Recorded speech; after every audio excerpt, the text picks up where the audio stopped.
Hello, everybody.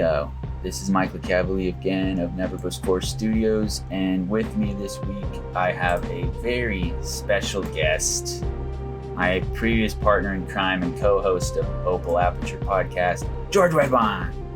Woo! And Yes. I've asked him on to do sort of a dry run of a podcast I have planned, and we have a hell of a show for you today. I actually have a commission that I did of one of my favorite characters from Final Fantasy from someone who actually knows me very personally, which is cool. And as well as I have permission to use music and audio from this amazing lo-fi hip-hop artist. And George is sort of the know-all, be-all of music. The guy, I don't know, George, give us a little background, or no, or not. Yeah, I mean, I love listening to music. I have no pedigree in music theory or songwriting, but I just love listening to music. So I bring all that experience to the table. That and he's probably he's been to more concerts than anybody I know, like ever. And he was also you drove a tour band for, was it Chronic Future or was it a different band? Yeah, Chronic Future hired me, but I drove the very short-lived band, the Medic Droid. But that was the thing. Well, no one can take that from you, because I don't know anybody who's done that. Like, that's pretty cool. And we have ideas for future stuff that George and I want to do in the future, but we'll leave those talks for another day, because this guy's very modest with his music experience and he's humble, which is cool. So we'll just leave it at that. But anyways, I guess today we'll talk about this art character. This is Maduin from Final Fantasy. I think he first made his appearance in Final Fantasy VI, but I could be wrong about that. I don't actually know. Do you know, George? I don't. I've played Final Fantasy VI. I'm trying to remember Maduin, this character. I don't. It's been too long. Yeah, so he is actually he's the father of the protagonist, and her name is Tara Branford, right? And yes. She's half human, half Esper. And if I was to describe what an Esper is, it's like a demigod. They're not like creating universes or anything like that. They don't have, I don't know, souls that are attached to them as far as I know, but they have a specific set of abilities for them. And most people are familiar with like Rama, who has lightning, Shiva, who has ice, Ifrit, who has fire. But Bahamut's just sort of he's like a humanoid. He kind of he just looks badass. But so what happens is a human girl gets sort of sucked into that world, and instead of just immediately taking her home, Maduin and this girl fall in love and conceive a half Esper, half human child, which is the main protagonist of the Final Fantasy VI world. And he makes okay. Yeah. There. Oh, sorry. No, go ahead. No. Well, I know that he makes other appearances in maybe some mobile games, and also like there's like an ability card of him, and then he also shows up in World of Final Fantasy, but we aren't going to discuss that because it's a horrible game. But anyways, yeah, like, so that's that aspect of it. So the person that hired me for the commission, they know me pretty well, and probably because my character name when I played Final Fantasy XIV was Maduin Mistwalker. I want to be sort of meta as possible to say, like, I know what I'm talking about, because Hironobu Sakaguchi, right? He's the maker of Final Fantasy, and FF6 was sort of like, I attribute so much to him, but I know there's a lot of other developers and directors that worked on it, but he went on to create Mistwalker Studios when he left Square Enix, which is the company that made Final Fantasy oh wow, slap me, Squaresoft, and then they merged with Enix to make Square Enix. So anyways, Maduin Mistwalker was sort of my hats off to the guy. Um, but ultimately, this art and fantasy art's the direction I want to go, and I want people to know me for doing fantasy art and pursue me for that specifically, as opposed to taking random design jobs that I have no passion for, and that shows in the work. Um, so it's great when you work on content you want to develop because you wake up and begin working on it because you just genuinely want to. And it's cool because like George contacted me this morning, and instead of being like, "Oh, let's plan it out," let's say, "Nah, I wanted to." George is like one of my favorite people, and also this art at Final Fantasy VI is my favorite freaking game. So it's a match made in heaven, and that's the thing with opportunity. When it hits, just jump on it, like just make it happen. Because we could have planned this off for another day or whatever. Like, nah, George texted me, we made it happen. But this commission work, it's certainly not been the case with every commission I've done. And honestly, the vast majority of work I've done has been mostly free in exchange for other services. And when I've done work before for no money, I always feel just dead inside. So, but the more you put yourself out there in relation to whatever it is you wish to become, the more and more that will come to fruition. And today's a perfect example of that. George and I worked on Opal Aperture years ago when I lived in California, and I was going through massive depression, and he had a lot of momentum behind it, but I couldn't. That's my view of it. I couldn't keep up. But today is kind of a huge hallmark for just creation in general. George with his music, I do music just for me or whatever. We might actually jam again in the future. That's something we love. But as far as like art and writing, creativity is where it's at right now because it's what we can do while we're inside, right?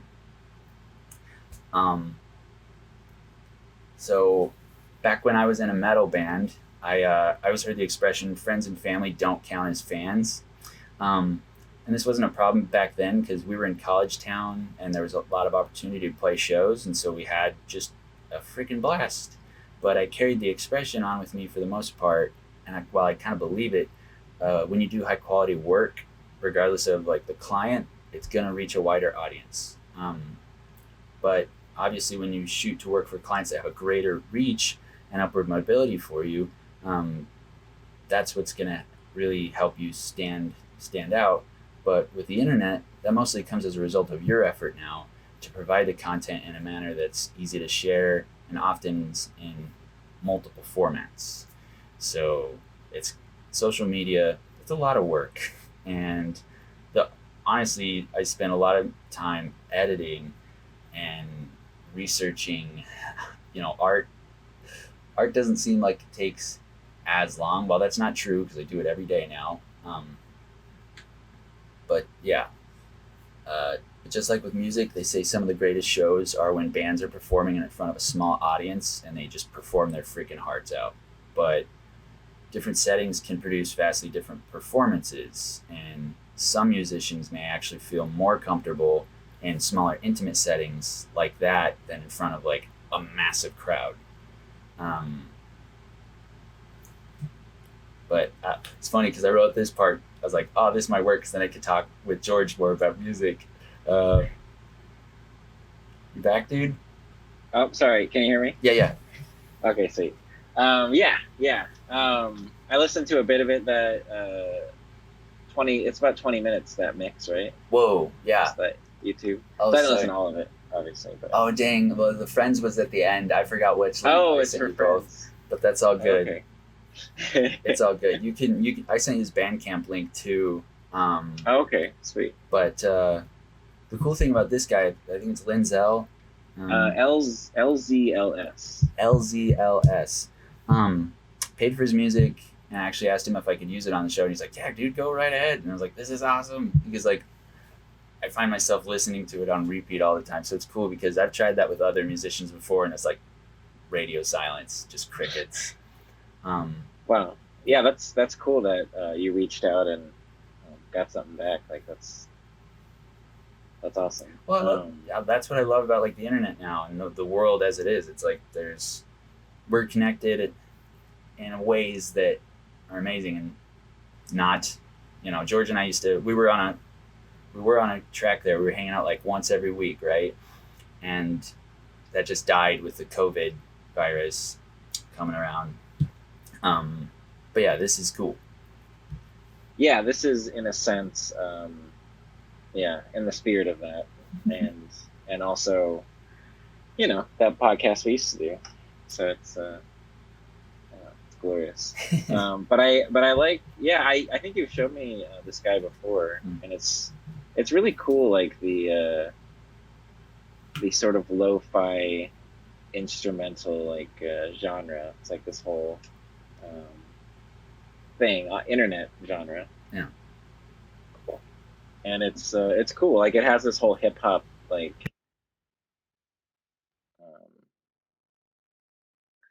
affectation, but it's not. I don't know. Like, yeah, it's weird. It's a weird mix of things, but it works so well. Well, I read into it a little bit, and I feel really bad. One of my friends in Japan, ironically, you'd think, oh man, I'd take a bite on it immediately. They're like, have you heard of Vaporwave? I was like, nah, and I like ignored it for the longest time. And then when I kind of stumbled on it on YouTube myself, when I saw this video, I was like, oh my god, what is this? This is so amazing. Because I was reading into it, and they were talking about here in America, we really stick to a certain set of keys. And I think off the top of my head, you could probably agree, like G, C, D, A, E. It's kind of like you just mess around in there, and that's I've even seen comedians make fun of that and like say, yeah, just stick in this and you're fine. But like the lo-fi, it's interesting because it's not depressing music, but it's tapping into almost like a nostalgia and something about youth. And for me, I mean, I dealt with depression I know so many people do, for so long. This like speaks to me on a certain level, and it's not like a sadness, but I just relate to it. Like I feel it, and there's no lyrics, but I don't need lyrics when I'm listening to meditation music or trance, EDM, whatever. You feel it. Yeah, and I feel similarly in general. Like even when there are vocals and the lyrics become kind of secondary to me. The feeling, is the juice. But with this, it's like nostalgic for video game music, but also kind of just 80s-ness, the electronic music. But then with the hip hop beats make it more modern. So it's like, I don't know. It's like this. Because we get nostalgia things like all the time from different decades, but it's rarely mixed with something modern like that, where it just kind of becomes its own thing instead of just being reminiscent of something else. Yeah, I mean, you see that there's some artists that are doing amazing at that too, where they mix traditional oils, and they're doing modern art as well. I'm trying to think of one off the top of my head. I know that Carl Dobsky. If you look up this guy, Carl Dobsky, his work, it's really weird. It reminds me of, and not weird, but it's stunning. So sorry, Carl, but like, if you recall that painting of when George Washington is crossing the Delaware with all those guys and they're leaning forward in the boat, and it's like this crazy effort. Well, Dobsky does that with just like random people from like San Francisco, so it captured like this incredible emotion, but it's just people in average clothing, and just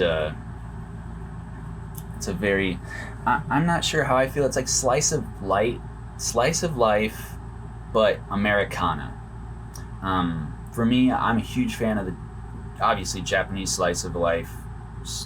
If you stop by the Reddit slice of life subforum, their art is just so beautiful, and I love the color palettes. They're light, they're easy on the eyes, and for me, someone who struggled with depression, whatever, I strive to find those things that are uplifting, that make me feel positive, because otherwise I would produce dark content all the time. Yeah, and I fight that on purpose. I do that intentionally, because it's not really worked. I'd rather take the path of least resistance. Like, instead of trying to have people reveal my inner darkness to people, it's like, nah, just, man, whatever. Like, this guy, the Maduin character here is like, yeah, it looks like a demon or something, but the color palette's, it's easy on the eyes. And I wanted to discuss too, like, when his daughter in the game transforms, Tara, she turns into like this vibrant purple pink creature. But Maduin isn't that way. Like, he's, even if you look at his concept art, he's got the sort of purple hair, kind of reminiscent of like a genie, to me. But it's just interesting that Tara goes like full blown, and I wonder if that has anything to do with like the conduit between humanity and Espers made a more powerful being. But it's not more powerful, but only for like a brief period of time. Because when you play as Tara, you only, on that time meter, you're only her as an Esper for like a minute, and then she's gone. Like, oh wow. And I don't know.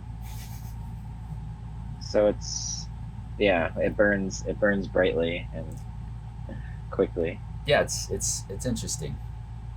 Maybe it's almost she can't even handle it or something. There's something too that I really like. That's an interesting concept. I like it a lot. Speaking of character quirks, we're both caught up on My Hero Academia. Man, I don't know how that they have to have a group of writers or a group of artists that are working on that, because there's so many characters. And you'd think, man, this guy has ADHD, they're bouncing off the wall. You go from a different character story every other show, but it works somehow. Yeah, and there's so many characters that it's like they're now starting to kind of get to some of them where, they were always kind of in the background before, people that, fellow students of Deku's, and yeah, I don't know. It's just, it's interesting. There's so many characters to explore there that, we see and know, but like don't really get like a glimpse into. So yeah, I like that show. Well, I think with writing, with good writing, and then this is just my opinion, but subtlety is key. Like, if you're able to like keep people's attention while leading like these breadcrumbs, it's I think it's a gift in writing, because otherwise people are just like, well, I don't know enough about this, so I don't care. And I've read books that way, and I'm always thinking about that with my own writing, because it's kind of felt like that. So I wrote a book just about a character who was in his teenage years, and he's sort of coming into his own and his abilities in a fantasy setting. When people read it, and George here is amazing, because he's one of the best damn writers and editors I've ever known too, on the top of everything else. But from beta readers, they're always like, well, I want to know about his childhood, because it seems like he doesn't know like much. And I was like, yeah, like you learn about the characters as you go along with them.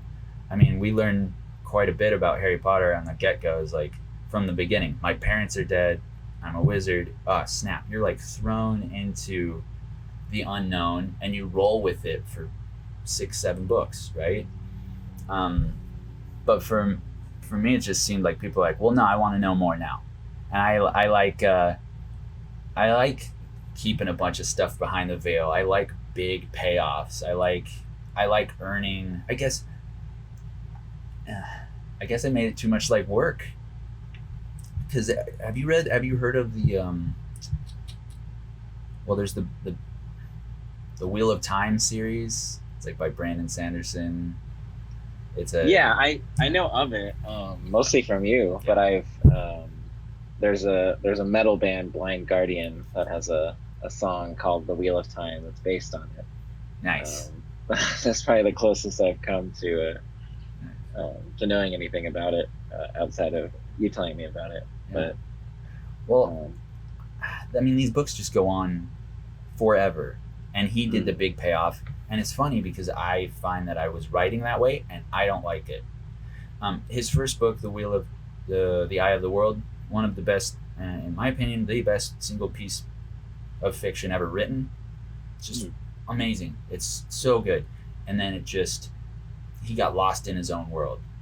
And his successor, this guy Brandon Sanderson, he's writing the Stormlight Archive. He did the same thing. He just created this crazy concept of worlds, and now he's turning it into like 14 or 15 books. And as soon as I heard that, I'm like, I'm out.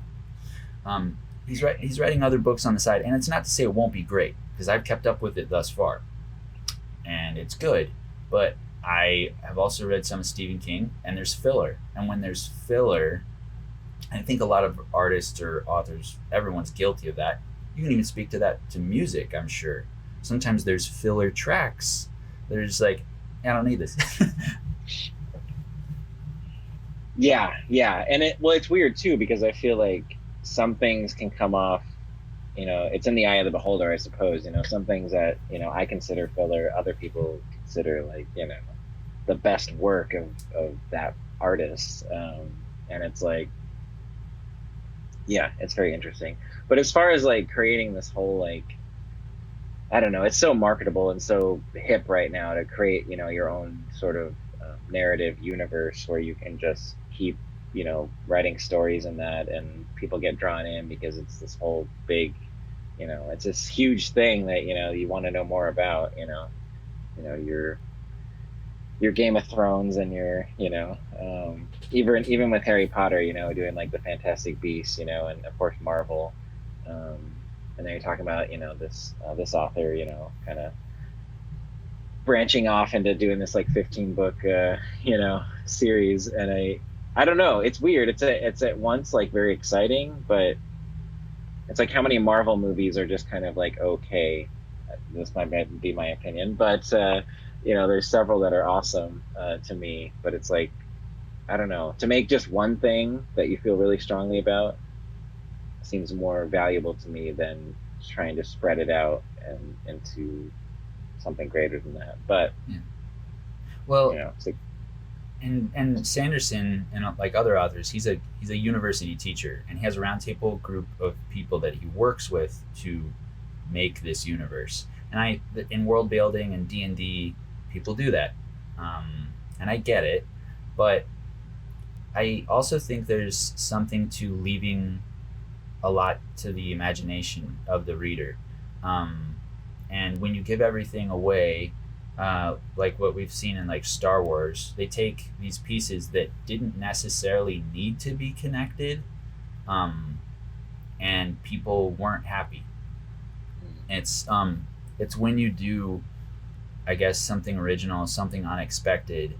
And I'll give credit to Marvel when Thanos killed half the universe and they just ended it. It's like, sweet, awesome, congratulations Disney for allowing that to happen. However, I say that Disney doesn't like parents. I mean, they're a fan of orphans, but as far as parents, they just kill them willy-nilly. So I guess it's now we're all orphans. Everyone's lost somebody. Yay, Disney. No, because emotion is what sells. Emotion is what grips people, and then they feel this connection. And it's hard to come up with something that doesn't follow the traditional hero's journey. And when it's kooky and out there and unique, those stand out too. So there's a fan for everything, though. That's the cool thing to keep in mind for all of us, and that's why you should just have fun creating stuff. Yeah, absolutely. Yeah, it's damn it, I forgot what I was gonna say. I'm sorry, man. I know you're fine. Just go on forever.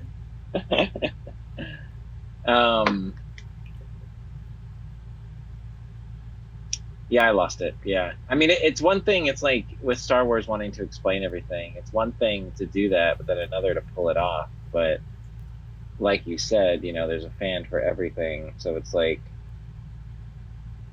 I don't know. Yeah, I don't know. That's a whole nother. Well, I was going off earlier about how like different musicians they might prefer playing in front of a smaller audience, and some might do their best playing in front of a huge audience. Like, I'm not sure that every band could handle what Metallica did in Russia. Like, that looked scary. Like, when I Yeah. saw it, I was just like, oh my god! Like, this is like a scene out of Lord of the Rings. Like, just writhing masses of people, like enraged and empowered by metal. It's kind of a scary scene. Like, I mean, I've gone to my fair share of metal, but man, that, I don't know. Yeah, that's the one you're referring to is like right before the Soviet Union like collapsed or whatever, I think or so. ended. Yeah, yeah. I was revisiting that just a couple of weeks ago. Yeah, and it's, I don't know, it's scary. Like But it's I it's miss it. it's cool. It's absolutely amazing that art, right, music can do that to people. You know, and they say people are influencers or whatever, but man, what are you doing with that influence? And it's kind of like that was almost like a liberating thing for those people. Like, they got to go to this show. It wasn't allowed before, right? Yeah, and they were still I don't know, like you can see when it cuts to the crowd, they have like these yeah, like Russian soldiers, like just, I don't know, not being very friendly, and yeah, it's a very aggressive it's like here when you go to a normal, metal show or whatever, like the bouncers and the people keeping you off the stage, or keeping you in line, are they're pretty neutral unless you step out of line. But yeah, to go to a show like that, and you know just for the sake of art, to experience it live, at the threat of violence, or oppression, I guess. Yeah. That's cool. Yeah.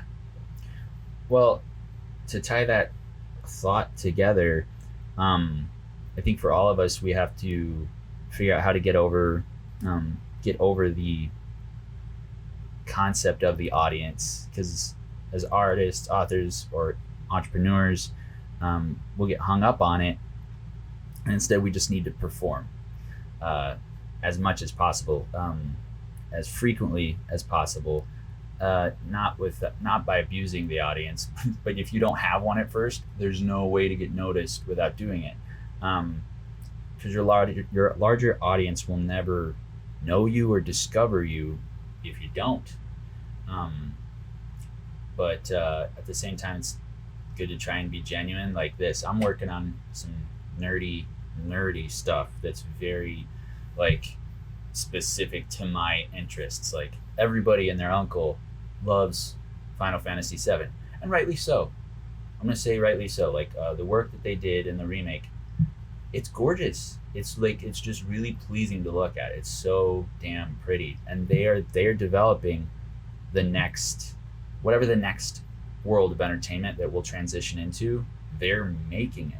Like, we're just seeing the beginnings of what we'll be experiencing in the future, and they're always in front of that. And I'm stoked that they did that for us for Final Fantasy VII. Like, everyone's a lot of people are pissed off about, like, their baby being, like, tampered with, but because I worked as a 3D artist for so long, I just see the amount of work that they put into it, and so I just have a certain level of appreciation that other people, I don't understand where the vitriol comes from. Maybe George, because George is I mean, man, as far as music goes, George always has had his FF7 track playing, and it was always it's like a theme track to a lot of our lives, if I think about it, you know?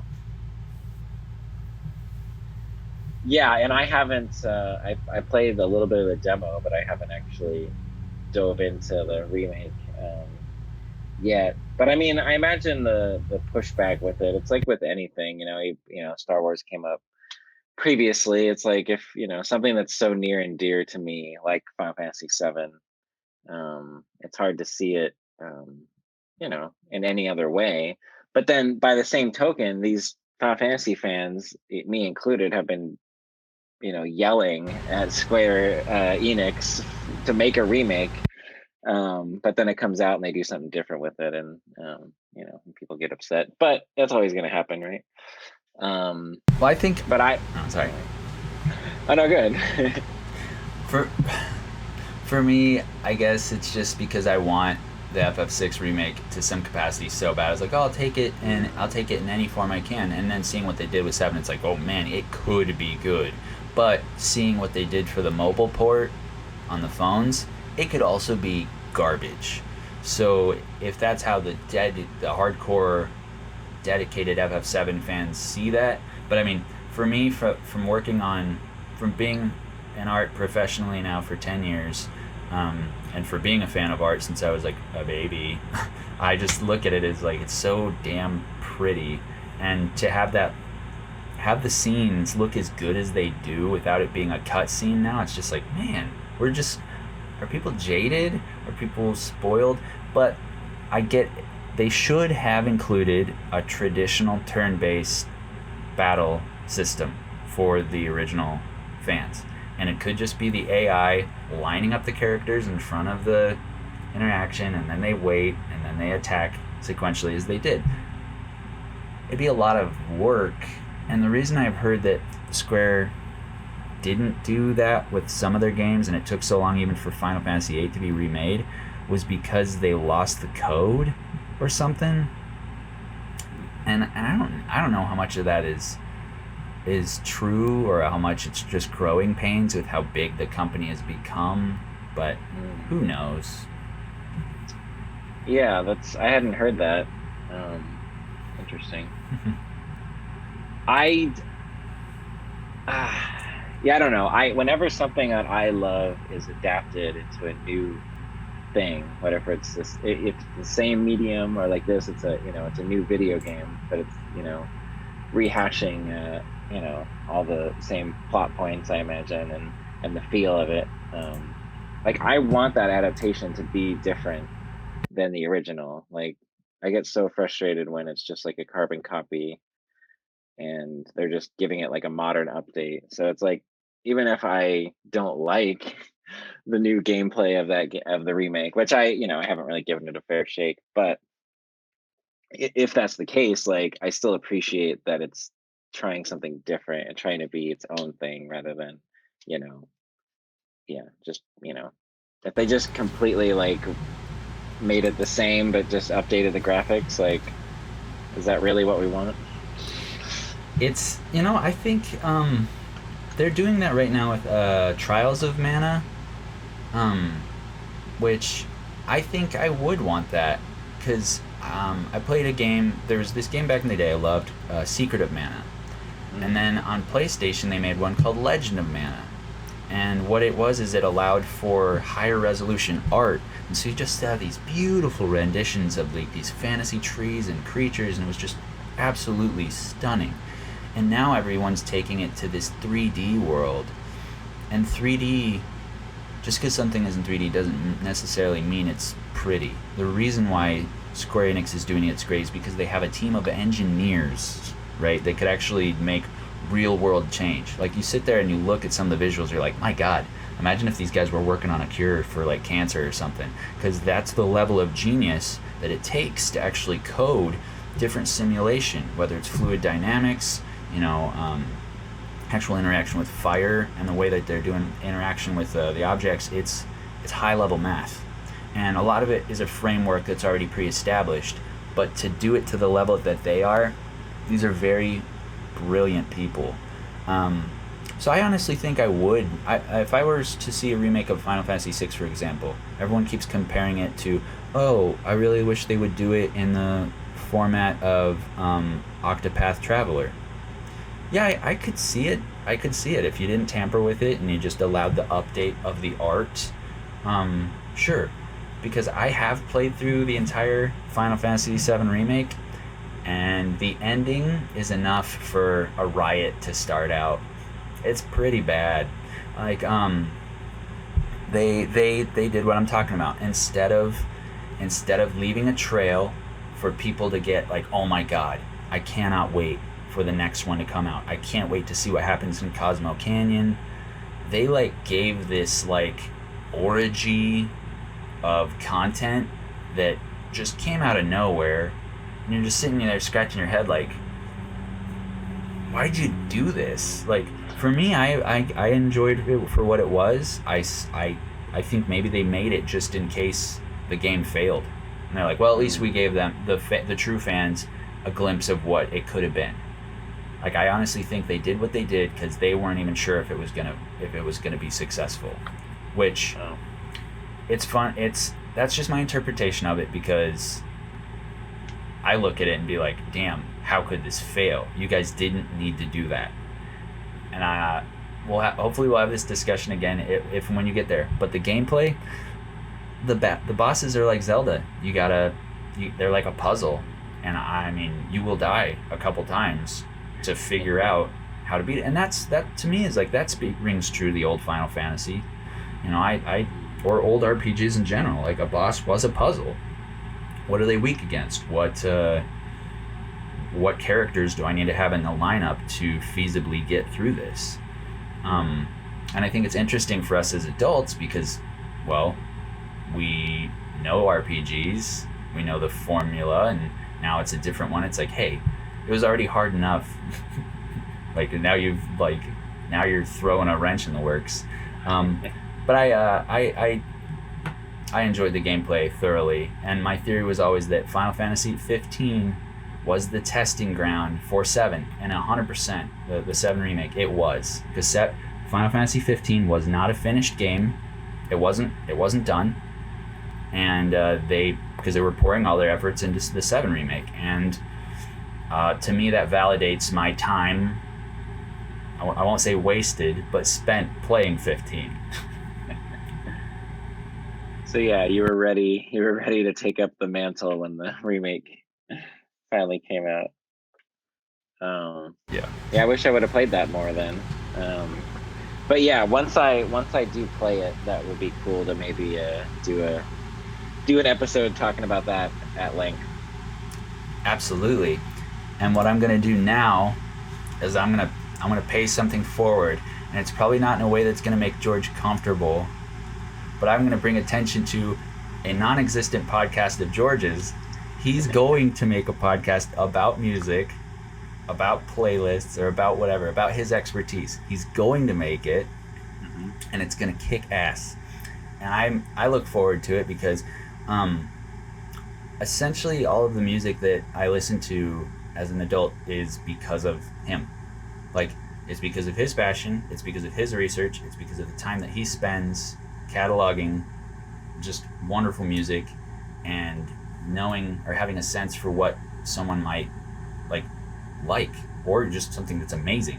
And he has really good taste, and I'm stoked. I'm excited for whatever that becomes, and it's just cool that I got a chance to catch up with my old buddy and to do this again. And I hope we can do it again. This current format, I want to turn it into a podcast so that I can just do time lapses of these art pieces, and then focus more on existential discussion instead of editing, because that's its own beast. So I want very much for both of us, and I just thank George for shooting the breeze with me today.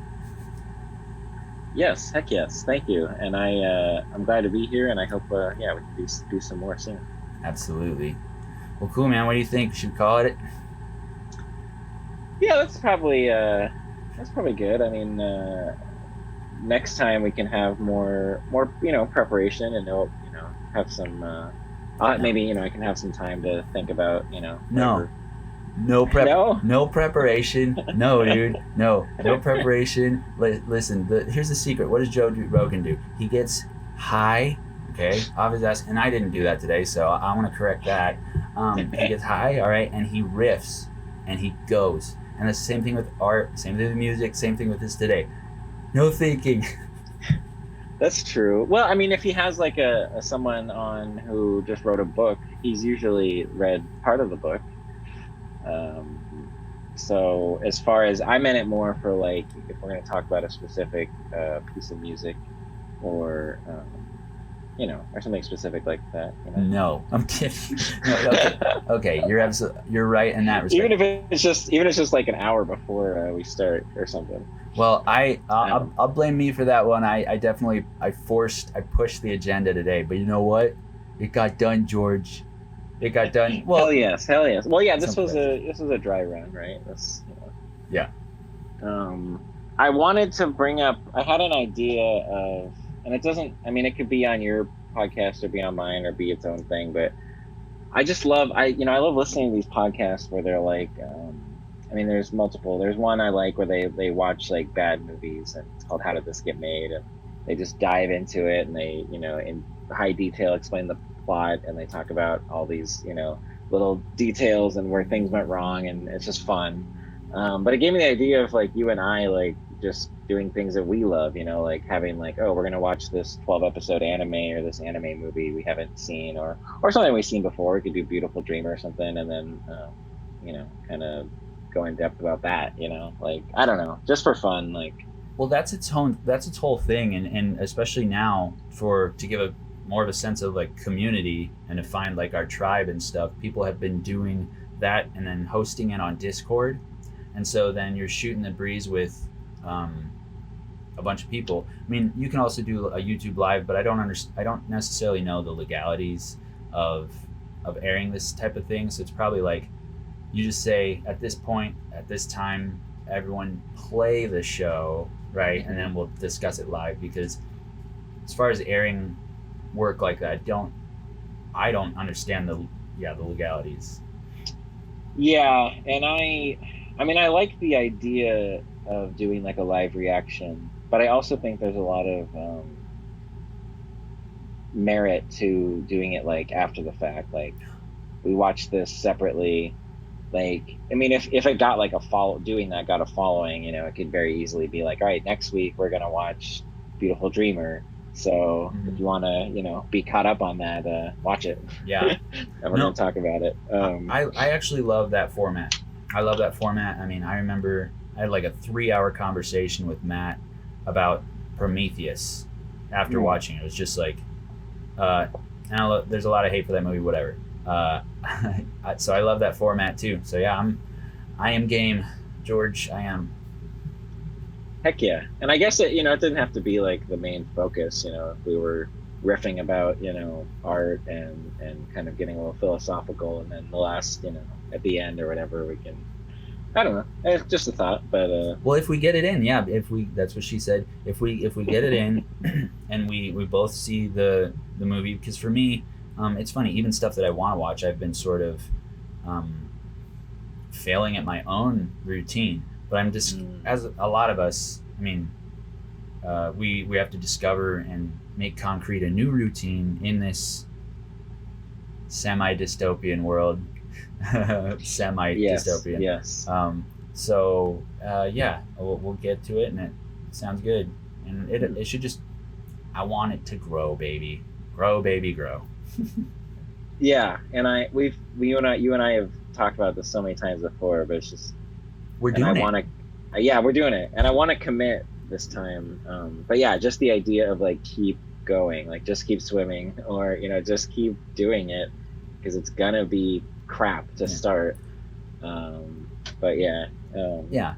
If we keep doing it, it'll grow.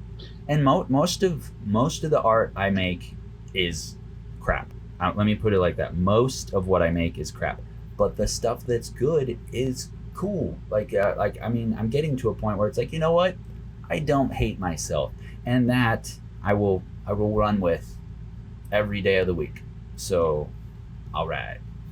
Heck yeah, yeah. And I well, it's similar to me. I've thought a lot about in the past about doing something with music, like just because I spend so much time researching it and listening to it. It's like I'm doing work on this, so it kind of makes sense to like have like an outlet for it. But I would always think like, oh, like I don't have, what do I have to say? Or like other people are already saying things, or all those traps you get stuck in. But it's like if I had already been doing it for X amount of years at this point, like who knows, where it would have taken me. I might not still be doing that exactly, but so yeah, I accountability. We got each other's backs. Accountability and getting rid of that self-talk, right? Yeah. Just like, it's not helpful. Nah. I don't care. We could talk about music. I wrote a lyric because I wrote one of my favorite songs ever over the course of a night. And I blame George for this too. Back in the day, we did a 24-hour album challenge. It was with, me, you, Jeff, one of his buddies from the Orpheum or whatever. Yeah, Austin. And it was one of the most fun I've ever had creating music in my life. And I find that has followed me forward. And a lot of times when I come upon a tune, I stay on that for 24 hours now, and I will see it through until it's done. I will write the lyrics, I'll write the parts, and I'll have to spend a lot of time getting it mastered, right? But as far as completion, because I would never finish lyrics, but yeah, one of the lyrics in there was like, I finally killed my demon, I sent him to hell screaming, which sounds metal. It sounds metal, right? But I write acoustic, lofty, sort of like happy stuff, so I say it in a very positive tone. It's like, because we all have demons and we want to be free of them. Demon, right, George? Demons. Maybe that should be the name of my podcast. Just demons. Yeah, I mean, it's you know what? That's just like great writing right there, because especially if the subject matter was freeing yourself of demons would be the perfect title. However, just because George, I know you love the word, I don't know. It's just my catchphrase at this point. But no, yeah, I like that lyric, and I like in the style of music that you write in. I mean, that lyric can still be metal without sounding, musically like metal. Oh man. Whatever. What do you think of this? Because you can see me behind me is this cutout of Totoro. Mm-hmm. Is Totoro a demon or an Esper? One or the other. I mean, I guess, yeah, he'd have to be an Esper. I mean, I don't think demons have to always be bad or evil. But many people would disagree with that. But yeah, I could see him being a good demon, but he's probably more an Esper. I think he's that, and that's the thing with even in these games, the Espers are misinterpreted. I mean, they're just there, but especially in Final Fantasy XIV, they're they can be evil. But I think it's just that is the duality of this universe. Even we as human, you can be evil or you can be good. It's a decision every day. Some animals seem more prone to one or the other, and that's just nature.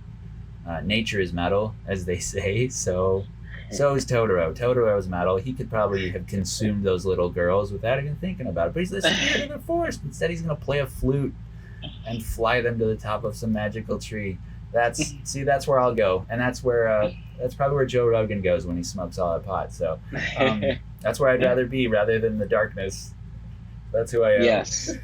And that just reminded me of Totoro, because there's so many videos coming out of like what to do in self-quarantine, and one of the movie YouTube channels I follow, they posted like a list of movies you should watch in quarantine, and Totoro was one of them.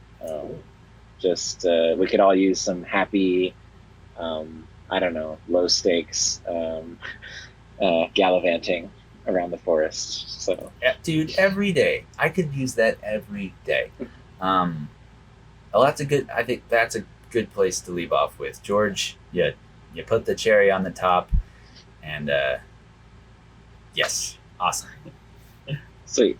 All right, so look forward to George's podcast Demons, and mine. I'm messing around with the title. Mine has some vulgarity in it, and one of my business mentors like, nah, I don't know that you should do that. But I was like, I'm trying to be honest. I'm trying to be honest with who I am, and I think it's funny.